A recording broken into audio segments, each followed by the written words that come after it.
Muli po ating wini-welcome. Wini-welcome natin si Brother Chris Sonoria, no? Sonoria. Siya po ay taga Cebu. Kasama siya ni Kuya Gilbert. Welcome, brother. Hopefully sa mga susunod na mga pag-aaral makasama ka pa, mga after this night. Hopefully sa Friday available siya, no? Hopefully. So ituloy po natin itong pinag-aaralan natin, Knowing God the Son. At specifically, nandito na tayo sa lesson 9. Pag-usapan natin yung the exaltation and return of Christ. Hindi yata nailagay yung dulo. The exaltation and return of Christ. Kasi yung tinapos natin pag-aaral patungkol sa kanyang death, tapos resurrection. So ngayon naman ay sumunod itong lesson 9, yung kanyang exaltation at yung muli niyang pagbabalik. Pero sa gabing ito, pag-uusapan muna natin yung kanyang ascension, yung kanyang exaltation na tinatawag.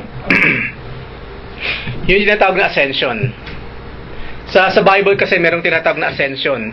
O ito yung pagpanik ng Lord, no? Pagpanik ng Lord sa langit upang maupo sa kanang kamay ng ating Amang nasa langit. Maraming version ng iba't ibang relihiyon patungkol dyan. Minsan meron ako nakausap na Jehovah's Witness. Hindi sila naniniwala na nung mawala sa alapaap ang Panginoon, umupo siya sa kanang kamay ng Ama. Meron silang ibang version.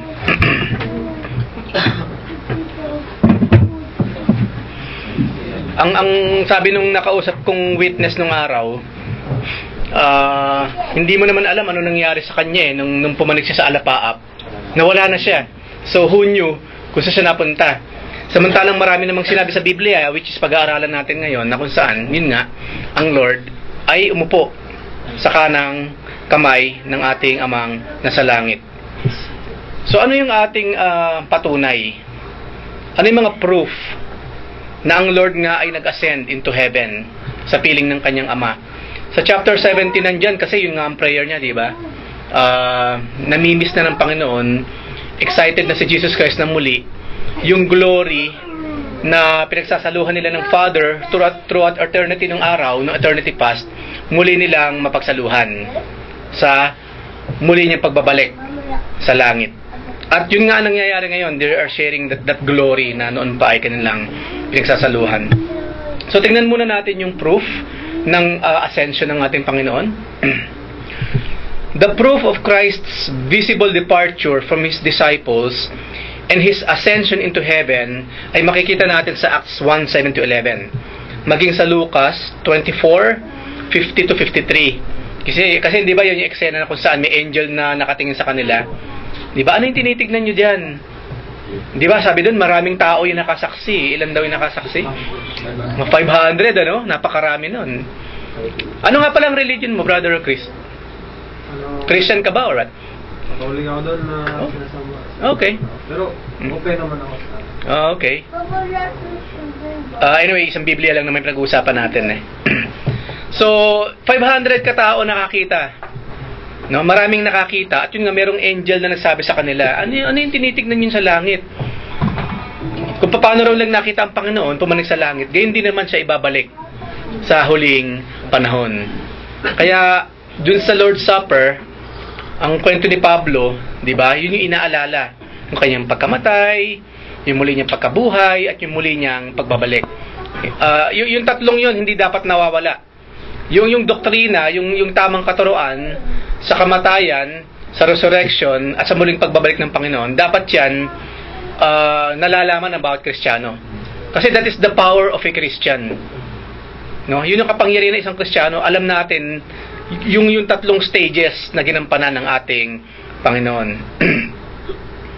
Maraming magpapatunay na ang Lord ay muling nabuhay, at marami rin namang nagpatunay na siya nga ay pumanik doon sa langit. At hindi ba ika nga doon sa kwento sa aklat ng Acts, umabot nga siya sa alapaap at siya ay nawala na. Kasi syempre glorified body na yun Hindi naman siya nag-travel. At light years away nang nagtatravel ng Panginoon patungo sa Ama. Hindi na. Kasi spiritual siya in nature. So, nung mawala siya sa mata ng mga tao, ng 500 katao, spiritually, napunta na siya sa spiritual dimension, let's say. Ika ni Pablo, ang tawag doon yung third heaven, ano? No? Napunta siya sa third heaven. Ang first heaven kasi, itong air, yung langit na nakikita natin, that is the first heaven. Ang second heaven, yung kalawakan, yung universe. Yung third heaven, yun na yung spiritual heaven. Yun na yung kinalalagyan ng amang nasa langit. Which is hindi physical in nature, kundi spiritual. At siya lamang ang merong kakanyang i-transport tayo doon sa kalagayan na yan. Especially sa langit, kung saan siya naroroon. Hindi lamang yun. Many scriptures testify as to Christ's presence in heaven. No, at marami tayong mga verses na makikita diyan na nagpapatunay na ang Lord nandun na siya sa langit, naghihintay siya doon. At isa diyan sa mga maraming verses na yan ay yung Romans 8:3-4. Who is to condemn? Christ Jesus is the one who died. More than that, hindi lamang siya namatay. Who was raised? Hindi lamang siya na-raised, na buhay magmuli. Who is at the right hand of God? Who indeed is interceding for us. So dito sa Romans 8:34, makikita natin yung 3 stages na pinag-uusapan natin. Kasi yan ang laman lagi ng ng gospel ni Paul Yung death, yung resurrection, at yung yung kanyang pagpunta doon at sa huling panahon muling pagbabalik. At dito makikita natin habang nakaupo raw siya sa right hand of the Father, siya ay nananalangin para sa atin. Sabi nga natin, kung hindi tayo marunong mag-pray, or kung marunong man tayo mag-pray, hindi naman tayo nagpe-pray, hindi pa rin tayo nasi-zero. Kasi si Jesus Christ, He's praying for us. Pero hindi dahilan yung para maging tamad tayo mag-pray. Kasi I believe, isa sa prayer ng Lord, nawa matutong mag-pray to. Siyempre, kasama sigurado sa prayer ngayon. Na bilang Kristiyano, kasi yun na lamang ang access natin sa Diyos prayer. Ngayon, kung yung nag-iisang access natin sa Lord, hindi pa natin gagawin, ano pang access natin sa Diyos? Wala. Me myself, yun ang isa sa pasasalamat ko, kaya really, talagang appreciated ko yung naturo ang Panginoon sa paano manalangin, paano makaka-access sa Father, sa Kanya, sa Holy Spirit. Nagturo siya about prayer. Kasi, isipin niyo mga kapatid, kung walang prayer, paano natin ma-access? Paano tayo magkakaroon ng access sa Diyos? Zero.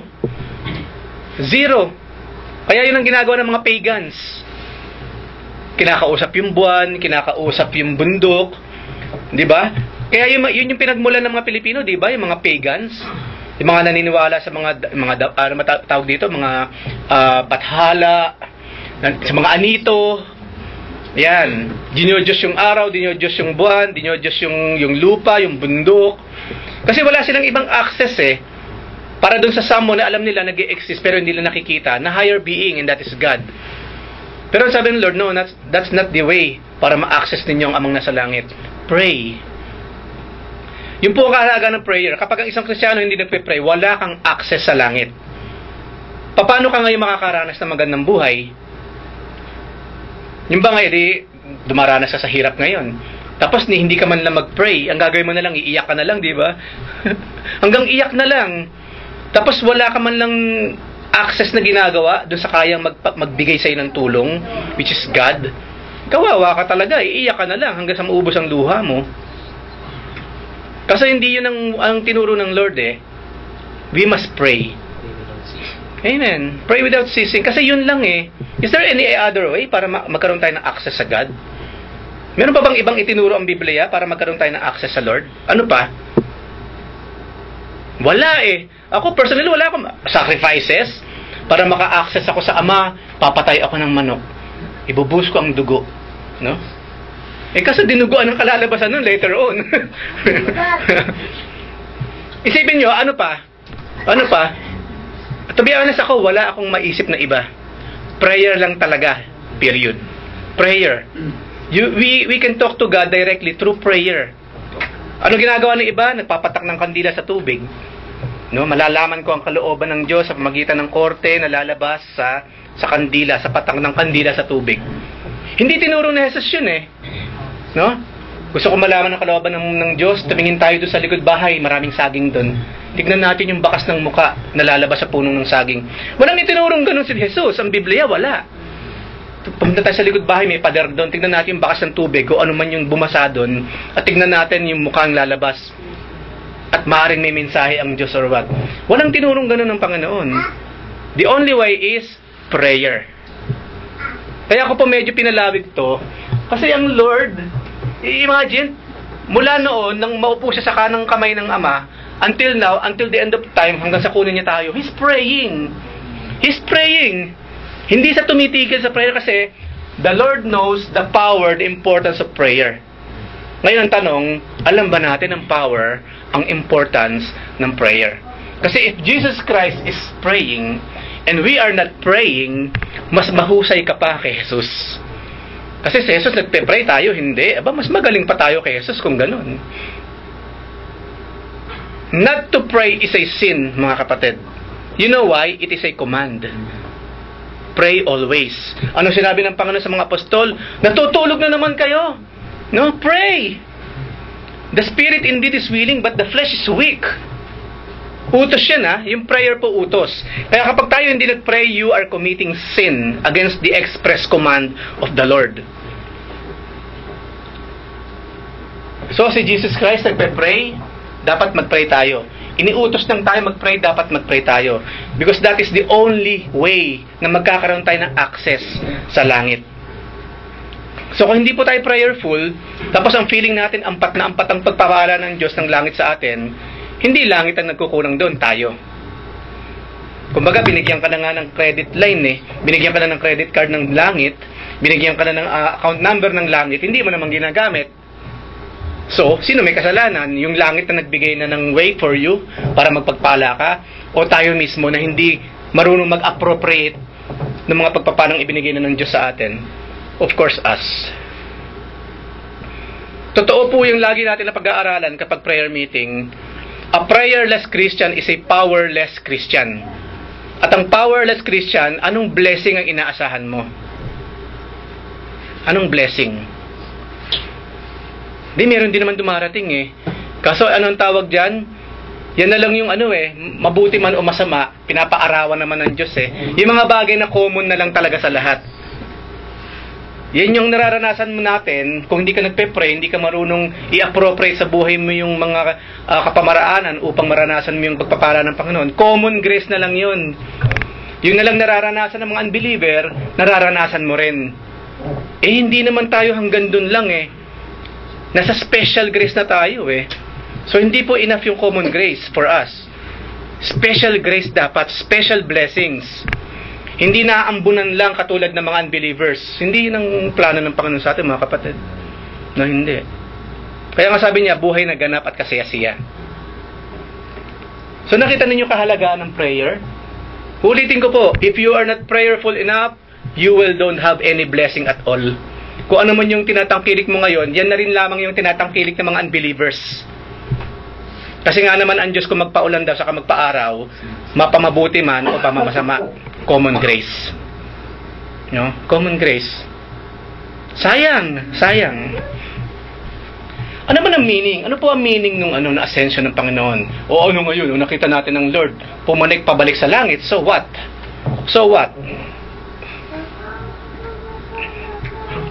Meaning, the ascension marked the end of Christ's earthly ministry and the return to His manifested glory, which was hidden in earthly life even after His resurrection. His entrance into heaven was a great triumph, signifying the completion of His work on earth and an entering into His new sphere of work at the right hand of the Father. Kaya nga sinabi ng Lord nung huling hininga niya sa krus? It is finished. My earthly work is finished. Lahat ng dapat na gawin ng Panginoon sa lupa, natapos ng lahat nung sinakapako sa krus ng Kalbaryo. That's why it is finished. Doon natin makikita, bago mamatay ang Panginoon, tinapos niya ang dapat niyang tapusin. Hindi siya nambibitin. Gusto niyo ba yung mga taong mambibitin? Nakaranas na ba kayo ng mga taong binibitin kayo? Halimbawa, nangako, no? Wag ka mag-alala, sige, patitikimin kita ng kailan lang yung dinugo ang manok, sige. Tapos lumipas sa mga Fridays, hanggang kwentuhan lang naman yun di ba? Sa pagkain, ganun din kapag hindi naman nangyayari, puro kwentuhan, hindi ba hinahanap, nabibitin ka? Tapos may mga taong, sige, walang problema. Ililibre kita, walang problema. Tapos tumanda na kayong dalawa. Wala pang nangyayaring panlilibre. Hindi ba yun ang tawag doon yung nangiiwan sa ere? Ang biro ito, magkikita raw kami dito sa Cubao. Layo-layo pa naman probinsya namin, tapos hindi ako sinipot. Nung araw pa naman wala pang cellphone. Maghihintay ka lang talaga kung kailan siya darating. Kung ano yung usapan. No? Sabi ko sa SM sa Makati, hindi sa Cubao. Nangyayari yan minsan no? Pero hindi ba tayo, ayaw natin ng taong nang bibitin, yung mga nangiiwan sa ere, ayaw natin ng ganun. Ang Lord hindi. No? Ang sabi nga sa Biblia, ang Lord daw kapag nangako, tinutupad niya. Lahat ng pinangako niya, sigurado yan, tinutupad ng ating Panginoon. Tinutupad niya. Kaso nga tayong mga tao, di ba yung kakulangan natin? Ayaw mo na yun, may intindihan niya naman kung bakit hindi ka sumipot. Di ba laging gano'n ng tao, may intindihan niya rin yun. Kaya ipag-pray mo. Hibuin ng Lord na huwag masyadong magalit or what. Di ba kakonsyabahin mo pa ang Diyos, para yung galit ng isa, humupa ka agad. Matapos mong bitinin, iwan sa ere. Ipagpe-pray mo na lang na yung galit niya, humupa ka agad or what. Ang Lord hindi. Ano man ang sinabi niya, gagawin niya.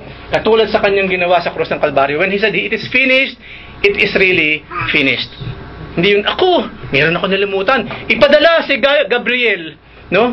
Ipadala si Gabriel at kausapin ka mo yung nene, yung bata doon sa baryo na yon. Ipasabi doon sa bata, yung gusto kong malaman, yung nalimutan ko nung ako'y nasa earth pa. Kasi, in effect, ganyan na nangyayari. Kunyari, meron nagpakita na naman kung sino mang galing sa langit daw. Tapos, meron kunyaring mensahe pa ang Diyos. Parang may nakalimutan pa yata si Jesus. At kinakailangan may pahabol pa, parang PS. No? Pahabol na sulat. O postscript. Yun ibig sabihin ng PS, postscript. Tapos na, ang haba-haba na sinabi mo, yung talagang pakay mo sa huli, ayun nga pala, yung kamote yung kamote. Di ba, sinukwento nga ni Kuya Arman, ang tagal naghihintay sa sa estasyon ng tren, lalaro, kung ano na ginagawa, natutulog. Nung papaalis na, saka naman ihahabol yung mga habilin. Uy nga pala, yung kamote yung kailan paalis na, saka inihahabol yung mga dapat ihabol. Di ba ganyan ang tao? Ang tagal nating naghintay dyan sa estasyon. Ilang nilagang mani ang inubos natin, hindi mo sinabi sa akin. Tapos kung kailang ito paalis na, saka nagmamadali, hindi ko tuloy maintindihan. Tao, no? Ang tao, ganyan. Pero ang Diyos po, hindi. Hindi. Kaya nga sabi ng Panginoon, hanggat may araw pa nagtatrabaho ako, sabi ng Lord. Kasi pag umabot ang gabi, wala nang nagtatrabaho. Ang ibig sabihin ng Lord doon, hanggat may araw, gawin mo na yung dapat mong gawin. Hindi yung kailan magtatakip silim na saka kanya kakraming, saka mo gagawin yung dapat mong gawin. Kasi hindi style ng Lord yung ganun Hindi niya style yun. Kasi sinabi niya, hanggat may araw, ginagawa ko yung dapat kong gawin. Dahil kapag naggabi, wala nang nagtatrabaho.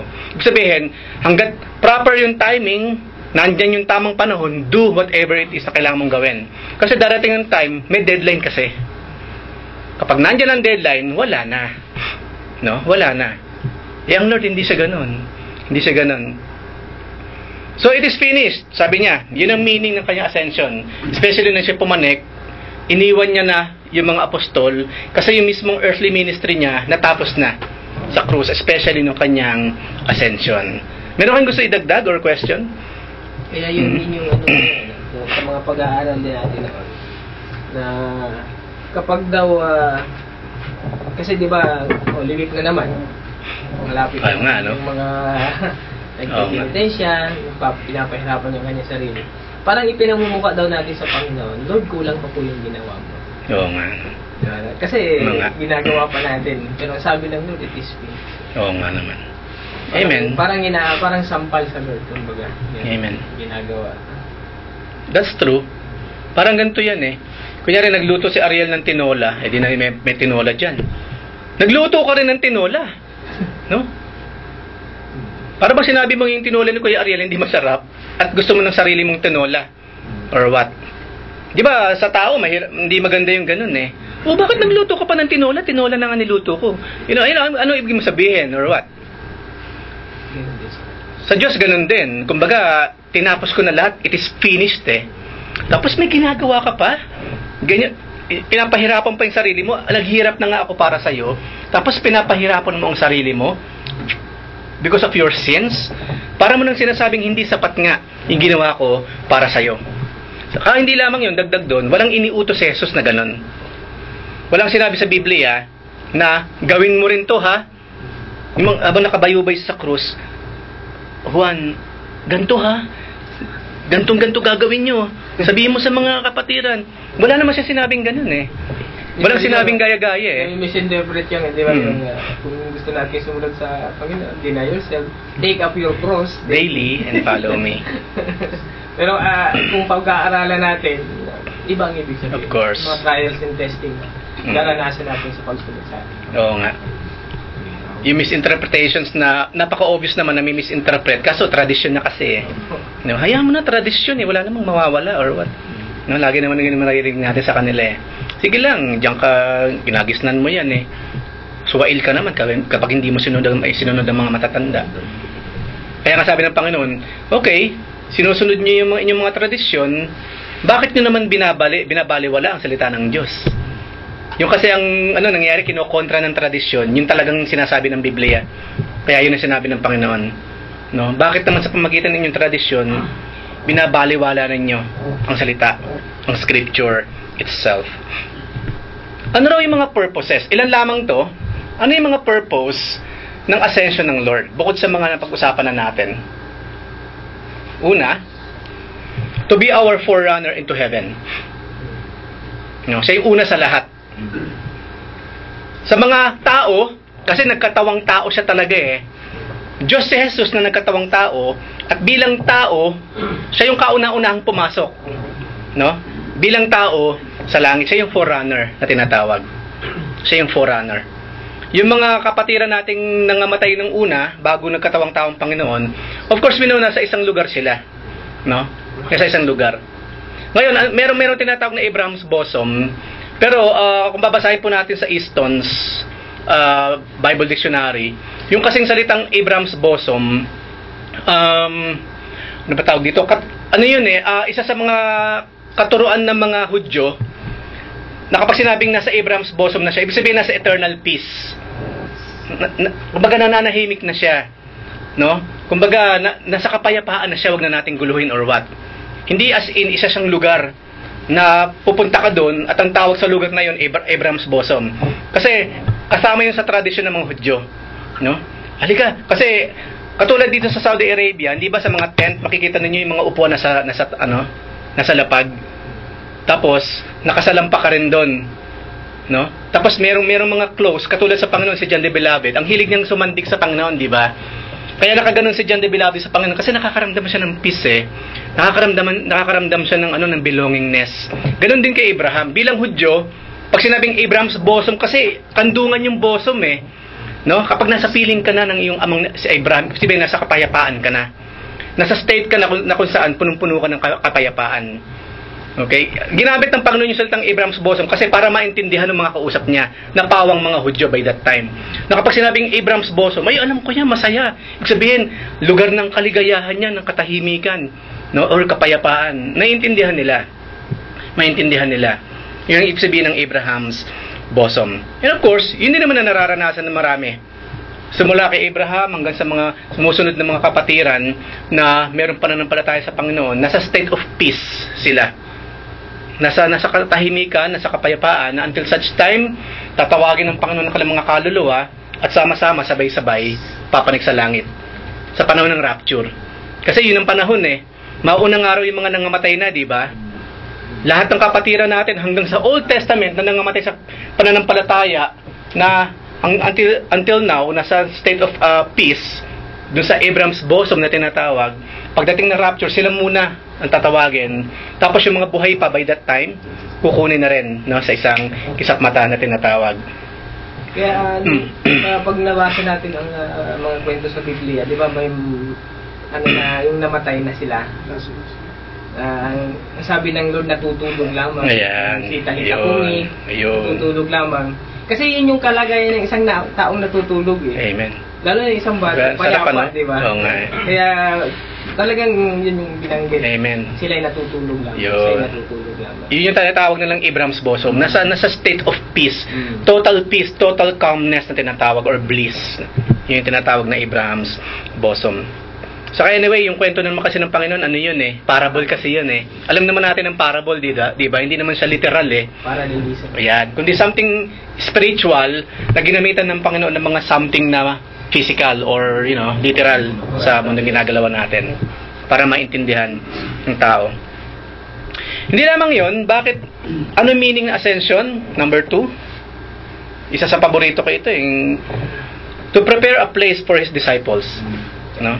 John 14:2. No, mauna ako sa inyo kasi ipaghahanda ko kayo ng mga kwarto, ng mga matutuluyan ninyo sa langit. Because in my Father's house are many mansions. Mauna ako, ipaghahanda ko kayo, nang sa ganun, saan man ako naroroon, nandun din kayo. Ang ganda ng ng plano niya, no? Napaka-sweet. Hindi ba yung tipong in Gabriel's house are many mansions, medyo malayo yung sa bahay ng Ama, pero at least man lang nandun din kayo. Hindi, talagang Father's house.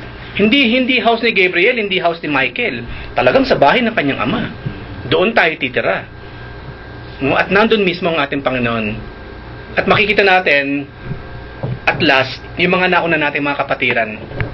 Sila Adam, sila Eve, no? Sila Moses, sila David. Makikita natin lahat yan face to face. Hindi lamang yon. Yung mga kaluluwang maliligtas sa huling panahon, kung itong panahon natin, hindi pa ito ang huli, pag namatay tayo, at lumipas pa 1,000 taon at marami pa naging Kristiyano, makikita rin natin sila, no? Together, doon sa bahay ng Ama. Sabi nga po sa Revelation, wala nang araw doon, di po ba? Amen. Yung liwanag nang gagaling sa Panginoon, at wala na ring templo. Yun. Kasi ang templo, yung mismong Lord. Ang Lord mismo, no? Unimaginable yun kung tutuusin. Dito ang sabi ng Lord sa atin, ang ating katawan, ang templo ng Espiritu. Pagdating doon, siya yung mismong templo. Baliktad. Naroroon ka sa... Amen. Kaya Lev? Yun yung binigyan ng Panginoon sa parang right natin, bilang yung paniniwala sa Kanya, have faith in Jesus Christ. Yung adopted son, natin son.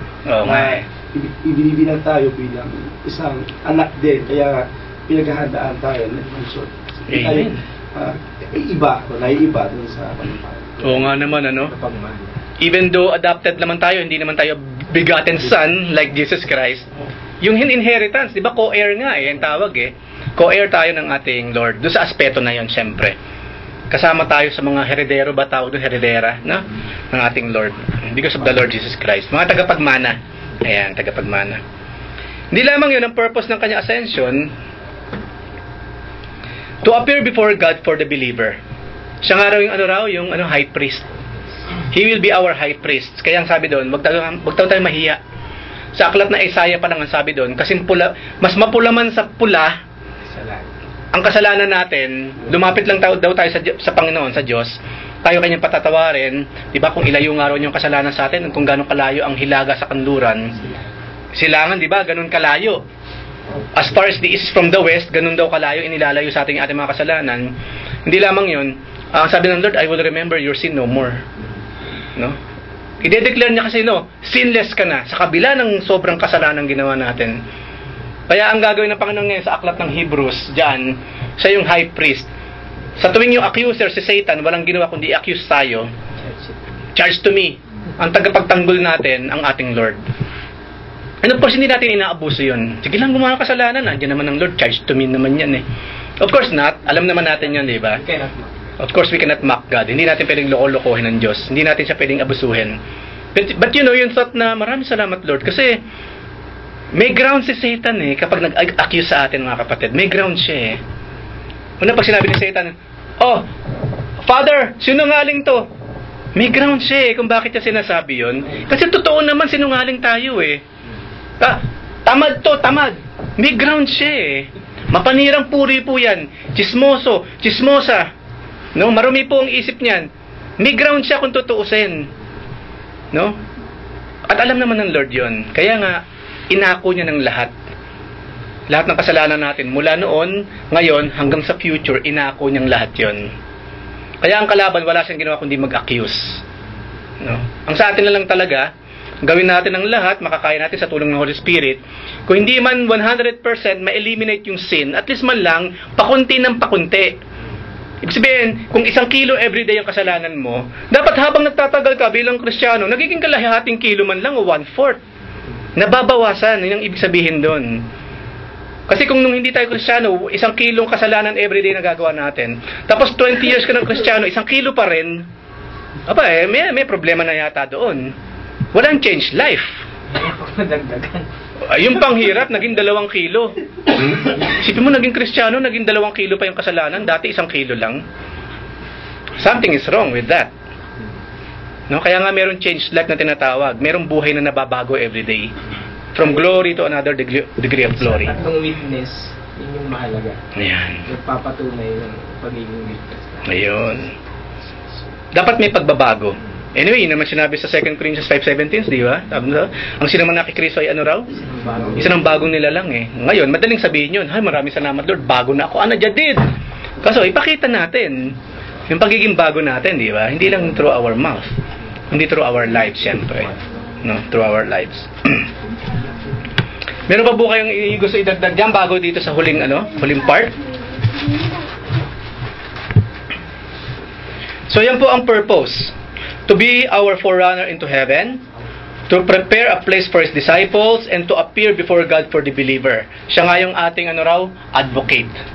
Nasa ating amang nasa langit. Isipin nyo, yung advocate natin, nasa kanang kamay talaga. Nasa tabi lang. Diba? Hindi na naiba. Yung mismong bugtong na anak, ang Lord mismo. Ang advocate, hindi ka mag-anak. Hindi ka mag-anak, hindi pinsan, hindi biyanan.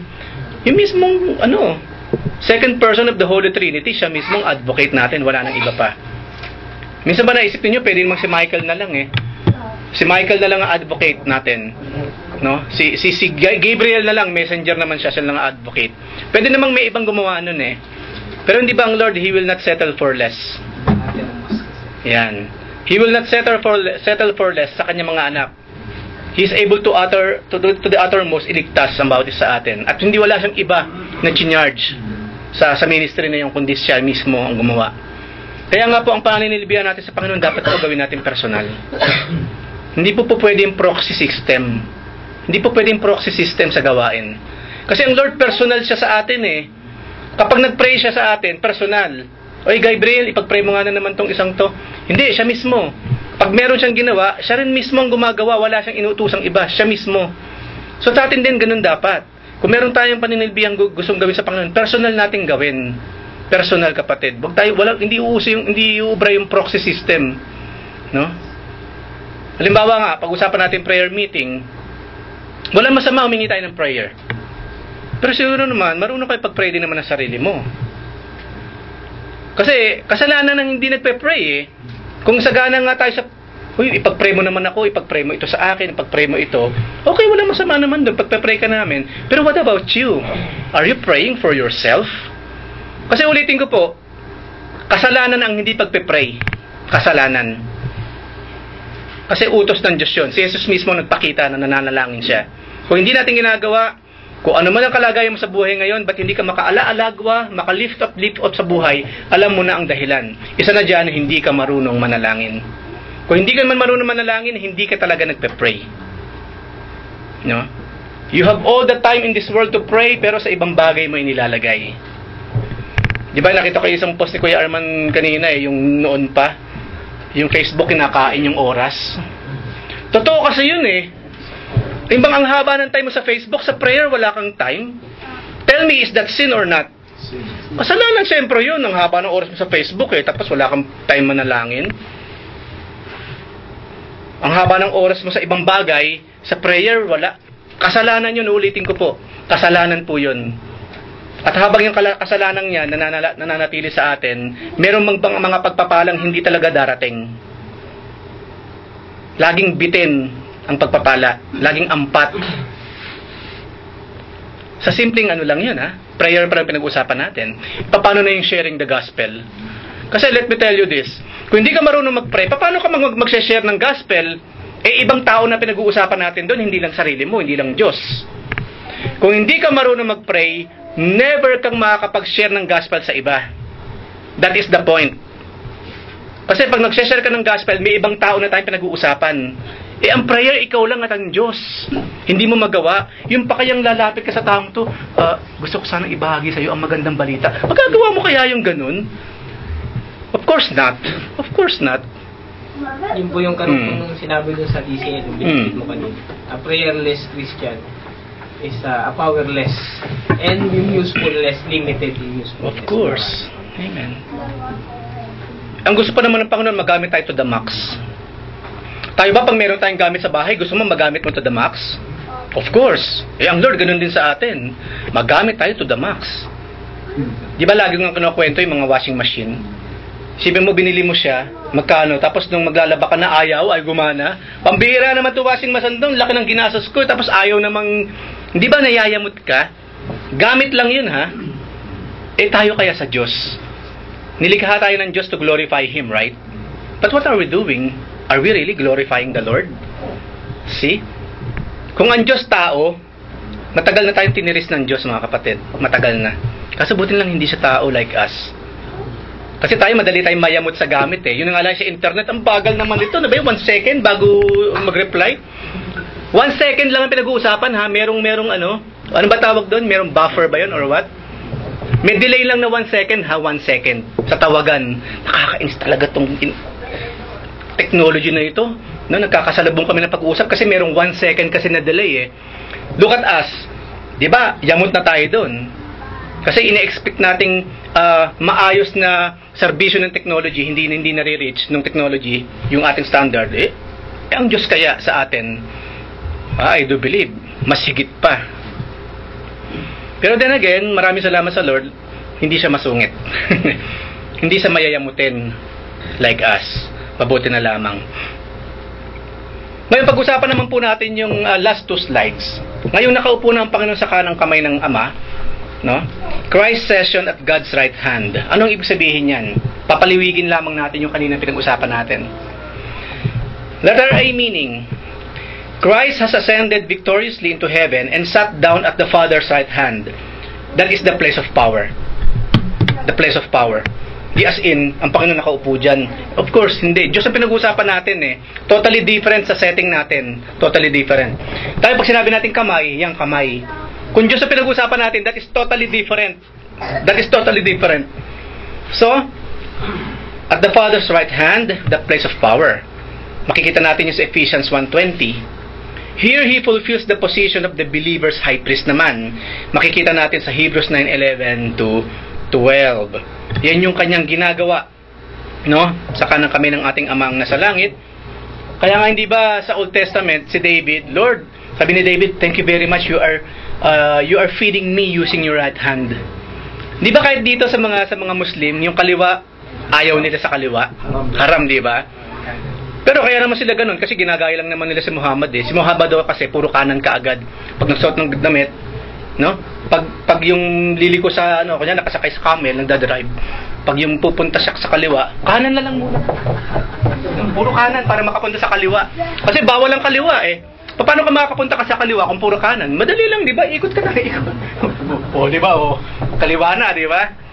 Yung kung magsuot daw si Muhammad, puro kanan. Pag kumain, puro kanan, or what? Pero, biblically, meron talagang ibig sabihin kasi yung kanan. Malayo sa ibig sabihin ng Islam. Malayo. At binanggit dyan, no? Ibig sabihin nun, power. And we know, kung sino yung power na lumikha ng sanlibutan. That is the Lord Jesus Christ. Yung word, yung verbo, yung logos na tinatawag. That is the Lord Jesus Christ. He is the power. Sa yung kapangyarihan. Now, imagine that. He is the Son. No? He sat down at the right hand of God because He is the power. Siya yung kapangyarihan, mga kapatid. Yun yung Lord na sinusunod natin. He is the power Himself. Kaya nga sa pangalan niya may power. Yung nga, no? In the power of Christ, ano? O nga naman. There is power in the name of Jesus, and that is true. Amen. May kapangyarihan ng pangalan ng Panginoon because He is the power. Siya talaga yung kapangyarihan na reason kung bakit naganap, nangyayari ang bawat bagay. Because of the Lord Jesus Christ. Kaya nga sa prayer, this we pray in Jesus' name. Kasi yun yung power upang yung ating pinanalangin mangyari sa kalooban ng Diyos. No? Sa kalilikhaang mundo, lahat dahil sa ating Panginoon. Amen. Kung tutusin, pinakita ng Panginoon na magkataong tao siya, wala yun eh. Yung bumuhay siya ng patay, wala yun eh. No? Kasi imagine yung ginawa niyang kapangyarihan ng creation. He created something out of nothing. Lumikha siya ng bagay na nagmula sa wala. Now that is a real power. That is power. Kung tutusin, nakita natin na ginawa niya, that is nothing, lumakit siya sa... Pero matindi yan, kapatid, kasi walang taong makakagawa nun. Pero ikumpara mo yun sa creation. Yung first exercise ng power, something out of nothing. Now that is power. That is power. Kuya. Habang kabilang-kaduhan ngayon, yung mga tao na malilikan natin para babasa ko. Tapos nanonood sila ng YouTube about dun sa ginagawa ng Christ. Lalakad din. Pero hindi rin alam, yung ginawa ng Panginoon, the same time, in the first place, Genesis pa lang, yung kabuuan actually ng tinatamasa natin, yun na yun eh. Kasi may kapangyarihan dahil sa gawa ng kalaban to focus yung faith natin sa sa iba nilalagay ano. Yan. Kaya nga binabalik natin sa Lord. No? Power baka nyo, then let's talk about Christ. No? Kasi minsan kasi pag pinag-uusapan si Jesus, ang nasa isip nila yung ginulpe, yung pinako, yung namatay. Parang yung lame part, hindi lang nakikita yung powerful part ni Jesus Christ. Kaya kailangan pinapakita rin natin sa kanila yon. Walang masama i-share natin yung ginawa ng Panginoon. Naghirap siya para sa atin, namatay para sa atin, nagdugo siya para sa atin, nagutom, nauhaw. Walang problema. Pero yung another side of Jesus Christ, wag natin kalilimutan i-share yung power na tinatawag. Yung kanyang kapangyarihan sa lahat. Na even Satan and his demons, isang araw luluhod sa kanya. And they will say, ano raw, Jesus is Lord. No? Every knee shall bow and every tongue shall confess that Jesus Christ is Lord. Because He is the power Himself. Kung walang Jesus Christ, walang power. Yung word na power, wala. Kung wala ang ating Panginoon. Anong purpose nung kanyang pag-upo? Kanina pa natin nag-usapan, dagdagan na lang natin. To demonstrate God's power, which is at the believer's disposal. Ito yung pinag-uusapan natin every prayer meeting. We have the power through the Lord Jesus Christ. Kaya nga pag binanggit natin yung pangalang Jesus with authority, with faith, with submission, the enemy will flee away. Because there is power in the name of our Lord. In the name of Jesus Christ, sabi niya, rise up and walk. Di ba? Ganun yung sinabi ni Peter dun sa pilay, sa templo. Silver or gold, I have none. But what I have, I will give you. In the name of Jesus Christ of Nazareth, rise up and walk. Ngayon, ano mas mahalaga? Yung tumayo siya makalakad o sa ginto or pilak? See, look at that. Yung klase ng power at disposal ng isang Kristiyano. May ibibigay mo sa tao yung something na hindi may ibibigay na sanlibutan. Bigyan mo na isang sakong ginto yun, lalong hindi makakalakad yun, syempre, sa bigat. See? Look at that. Pero maraming tao ngayon, di ba na ng bulag, basta't may ginto. Kita mo yung greed ng tao, no? Maraming tao ganyan eh. No? Mas pipiliin pa rin talaga kayamanan. Pero hindi po tayo, mga kapatid. We know our priorities.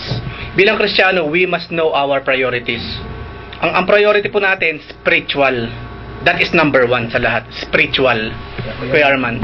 Kasi yung ang paniniwala ng tao, ang blessings lagi material, kaagad ang pumapasok sa kaagad, ano? Oo nga.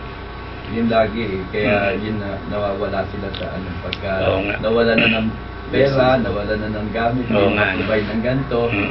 Nila, walang ng Panginoon sa kanila. Amen. Tapos pag nawala ng mga ganong klase ng mga bagay, babagsak spiritually. Pero in the first place, meron bang bumagsak talaga? Wala naman eh. Kasi kung tutusin, puro material lang siya eh. Wala namang spiritual na nangyari eh. No? Nasaktan lang siya kasi nawala yung something tangible, yung material na bagay. Pero yung spirituality, parang wala naman yata nakitang nakabangon ng una eh. Bakit babagsak? No? Walang babagsak kung wala naman nakabangon kung tutusin. Nasaktan lang, nahirapan. Diba? Oh, feel or what? Parang naalala ko kasi nung minsan na yung mga maliliit na sahod ba na iniisip nila wala silang blessing, hindi sila makapagpunta. Pero hindi nila iisip na hindi ka naman nagkakasakit.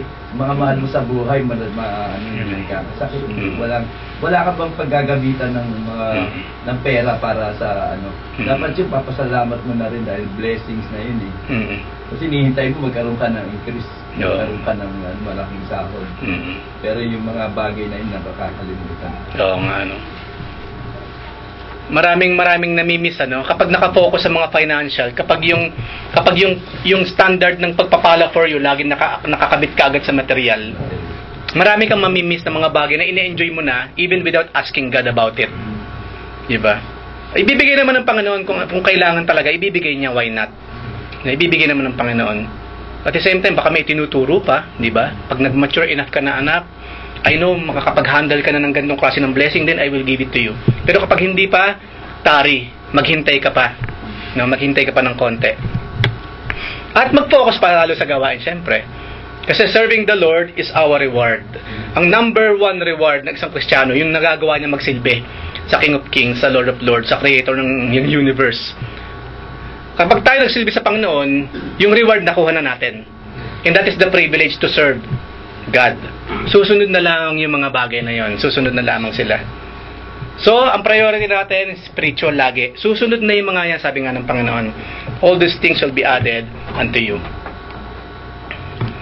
Christ's elevation to the place of authority at God's right hand means that the believer has available, the limitless power of God for godly living and Christian service. So, nakakabit pa rin yung buhay spiritual at yung paninilbihan.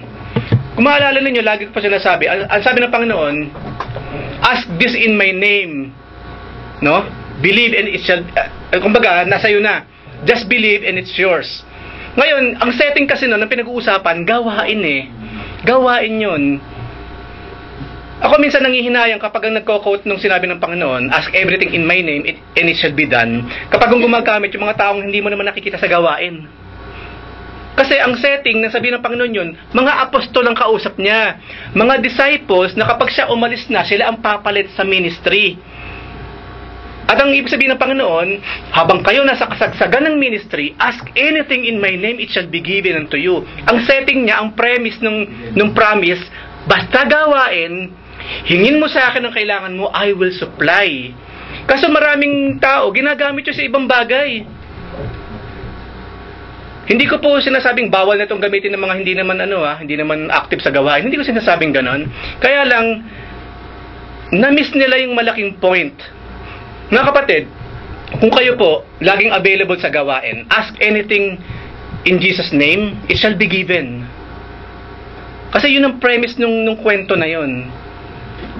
Kung ang hinihingi mo, may kinalaman sa godly living, kung ang hinihingi po natin, may kinalaman sa Christian service, bakit hindi ibibigay ng Diyos? Right? Gusto niya, yun ang mas gusto niya. Kung gusto natin na maligtas yung ating mga mahal sa Amen. lalo na natin. Amen. Ngayon, Christian service pa kanyo, totoo yung sinabing finance follows ministry. Kapag nasa kasagsagan ka ng ministry, kailangan mo talaga ang finance. Even the Lord Jesus Christ, ang mga apostol, meron silang treasurer, meron silang kaban, ginagamit nila yung pera. Katulad natin, ganun din sila noon. Kasi kailangan nila sa ministry yun. Kailangan nila.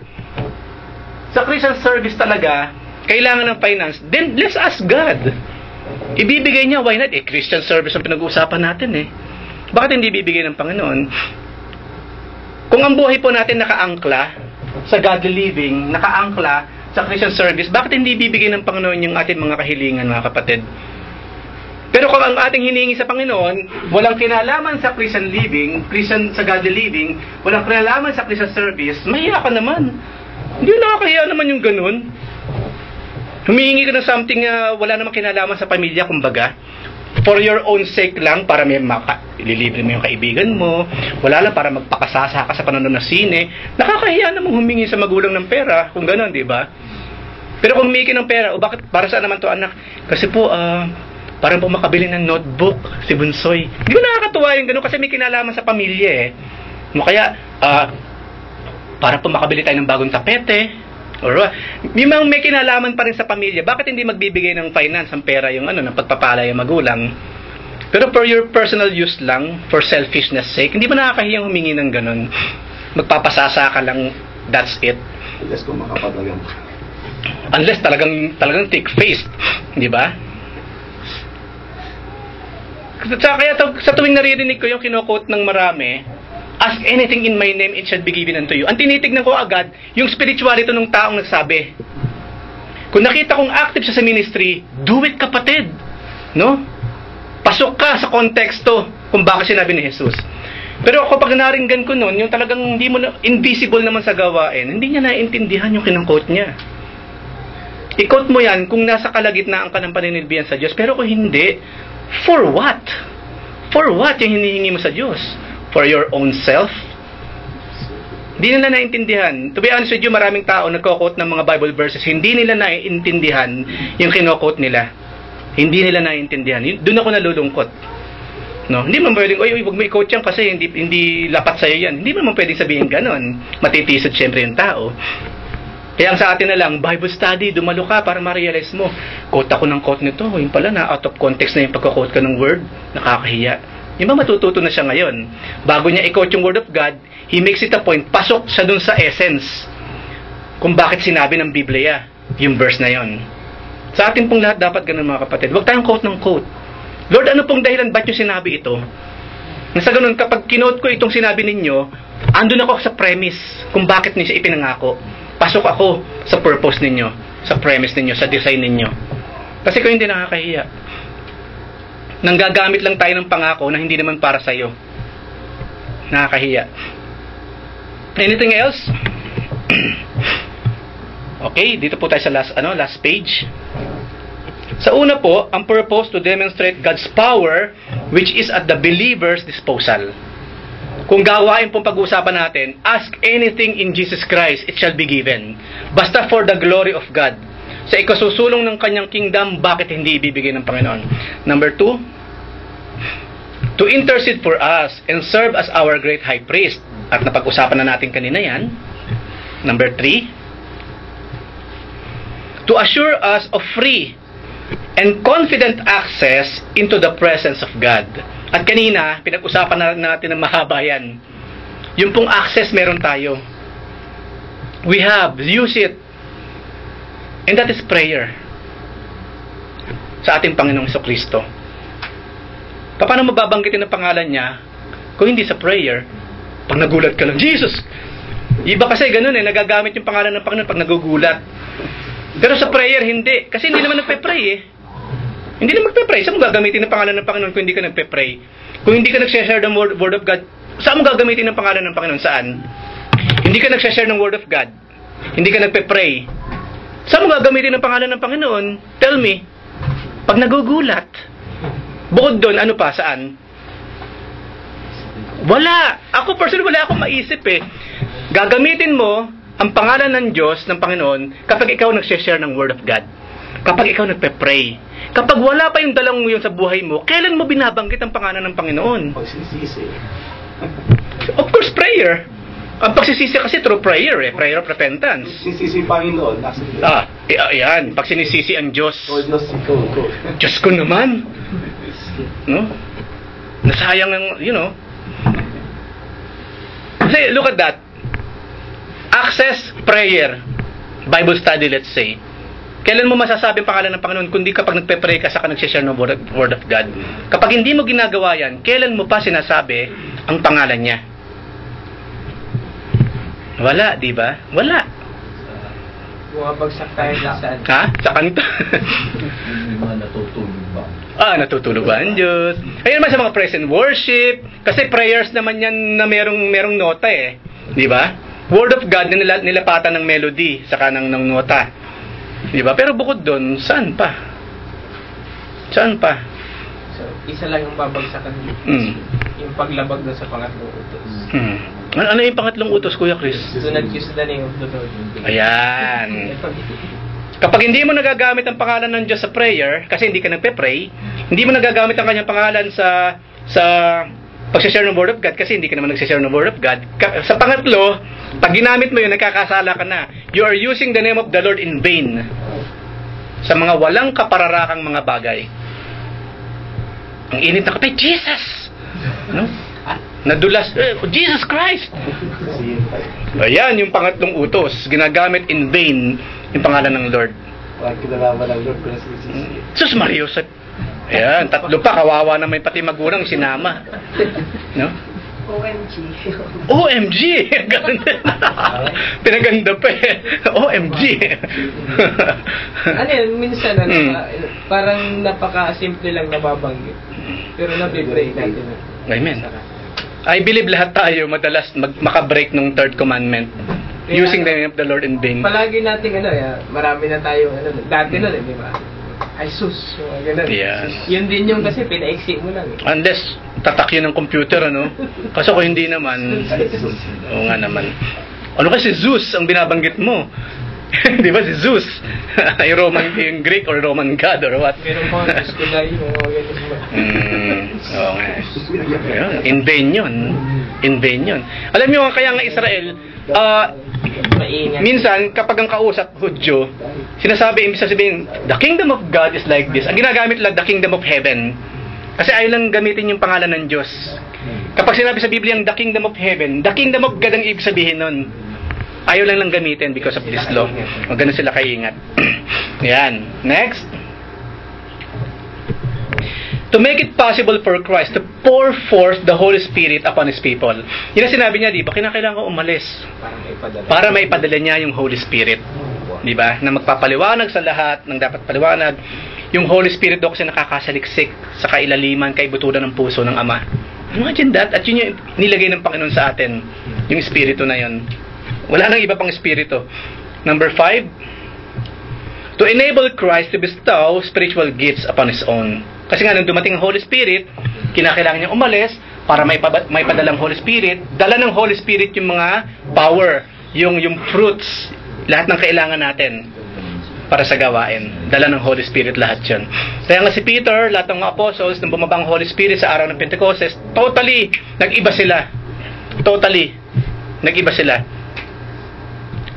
Maring yun na reason kung bakit may mga Kristiyano, minsan kino-question yung ibang Kristiyano. Baka hindi na kinakikitaan ng power. Hindi kinakikitaan ng malaking pagbabago. Hindi rin natin masisisi kung ganun. Kasi may mga Kristiyano kasi nang talagang bumaba ang Holy Spirit, kitang-kita mo sa kanila eh. Napakainit talaga sa pag-share, nagpe-pray lagi, nagbabasa lagi ng Biblia. Kasi merong visible na katibayan eh.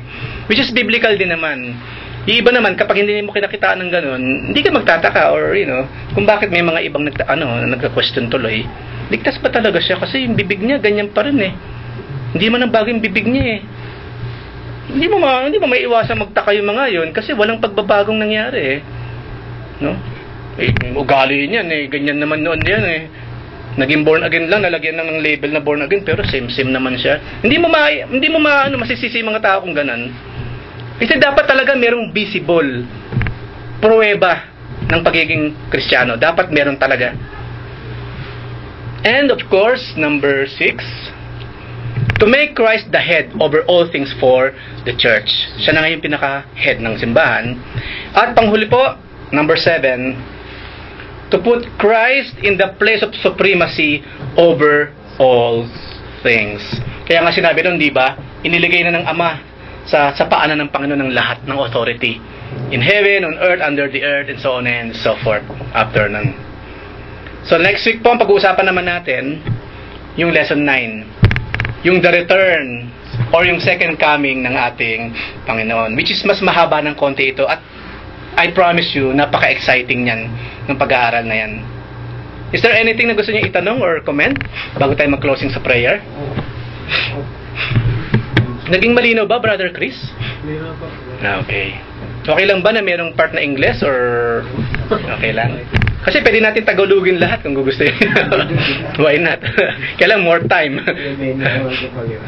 Si Kuya Benny na. Pag English, bahala na si Kuya Benny magpaliwanag. Sige. Kuya Arman, meron kang gustong ipahiwatig? Anyone? Dagdag? Or question? Eksakto? 1 hour? Tayong lahat ay... Kuya Gilbert? Akala ko nagtatas ka ng kamay. Okay, tayong latayo mo ko, tayo manalangin. Lord, maraming salamat po sa isang oras na pag-aaral ng inyong mga salita. Nadagdagan po yung aming nalalaman patungkol sa inyong ascension. At Lord, thank you very much. Na-highlight po sa pag-aaral natin yung power. Yung power na ibinigay mo sa amin sa pamamagitan ng Panginoon na inyong pangalan. Maraming salamat, Lord. Na-highlight din yung importance ng prayer. Totoong-totoo, Lord, ang mga pinag-aaralan namin kapag prayer meeting. Prayer is powerful. There is power in praying. There is, Lord. Maaring kaya minsan o kadalasan tinatamad kami mag-pray kasi hindi pa talaga namin na-experience yung power of prayer.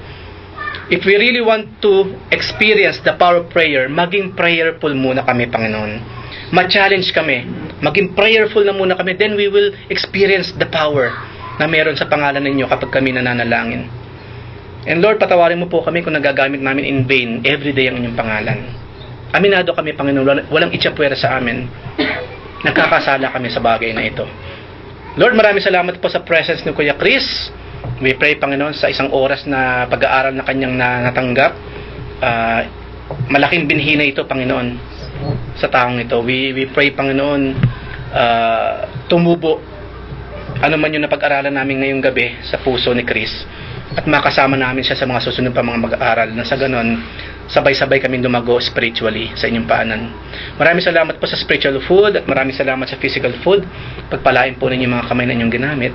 Maraming salamat in advance po sa traveling mercy na ibibigay mo sa amin. Tinatanggap na po namin ang katotohanan ng ligtas kami makakauwi sa aming mga tahanan. At ngayon pa lamang, Lord, tinatanggap na namin yung katotohanan ng meron kaming sapat na lakas bukas sa aming mga hanap buhay dahil ipagkakalob mo sa amin. Kaya Ama, muli, pinupuri ka namin at dinadakila. Ito pang aming sanod dalangin in Jesus' name sa paggabay po ng Santong Espiritu. Amen and amen.